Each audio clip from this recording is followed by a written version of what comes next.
حد بعت لي انفوجرافيك كده وعايزه اشاركه معاكم، لان الانفوجرافيك دوت مهم جدا، وربنا يجزي اللي عمله خير الجزاء عنا طبعا.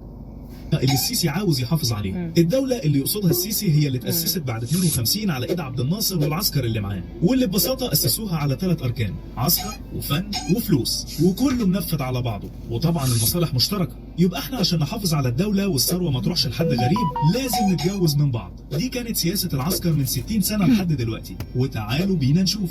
المشير عبد الحكيم عامر الصديق الصدوق لجمال عبد الناصر وتاني أكبر راس في البلد كان متجوز الراقصة برلنتي عبد الحميد. ومش بس كده، ده عبد الناصر بنفسه شهد على عقد الجواز. ووقت نكسة 67 والهجمات الإسرائيلية كان سيادة المشير بيقضي وقت رومانسي مع المطربة وردة في سينا. وعشان يرجع للقاهرة بالسلامة بصحبة ربة الصوم والعفاف، وقفوا كل بطاريات الدفاع الجوي عن مهاجمة المقاتلات الإسرائيلية عشان طيارة سيادة المشير تعدي بالسلامة. مدير المخابرات صلاح نصر كان متجوز واحدة كومبارس اسمها اعتماد خورشيد، رغم انها كانت على ذمة راجل تاني وكمان كانت حامل من جوزها. رجالات الدولة المصرية ده من جبروته خلى جوزها يشهد على عقد الجواز. علي صبري راجل الجيش الاول في عهد عبد الناصر كان متجوز المغنيه مها صبري. وشعراوي جمعه بتاع التسجيلات والدراع اليمين لعبد الناصر كان واخد الممثله العفيفه شويكار صديقه خاصه له.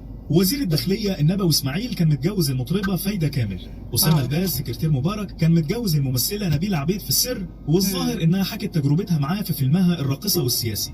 رئيس الوزراء عاطف صدقي كان متجوز الراقصه اليهوديه نيلي مظلوم اللي كانت اسمها ناتاليا في فيلم ابن حميدو، وطول الفيلم طالعه بالمايوه. وبما اننا بنتكلم عن مؤسسات الدوله نتكلم بقى عن وزاره الثقافه. وزاره الثقافه طول عمرها مخور للناس الشمال، واطول وزير ثقافه كان فاروق حسني المعروف عنه الشذوذ الجنسي. كلنا فاكرين ضابط المخابرات موافي اللي هو صفوت الشريف، ده بقى مسك وزاره الاعلام وبعد كده مسك رئيس مجلس الشورى، وبقى من اهم رموز نظام مبارك. كانت مهمته الاساسيه انه يحضر السهرات والليالي الملاح سامعين يا جماعه والرقصات للزعماء والرؤساء. ولو مش مصدقني اسمع اعتماد خورشيد ومريم فخر الدين وغيرهم من الفنانات اللي فضحوا الدنيا في حواراتهم على التلفزيون بعد ثوره يناير. كارثه، احنا عايشين في كارثه، دوله كارثه، فضيحه عن الجيش ويطالب بقتل الاخوان من غير محاكمه. على فكره هاني شاكر عديل سامح فهمي وزير البترول الحرامي اللي شحت غاز مصر لاسرائيل. وسامح فهمي ده ابن جمال عبد الناصر متجوز اخته، يعني كلهم حبايب ونسايب مع بعضيهم. وخد المفاجاه دي كمان، حفيد عبد الناصر ابن بنته هدى من جوزها الجاسوس اشرف مروان هو صاحب القناه القذره اللي اسمها ميلودي.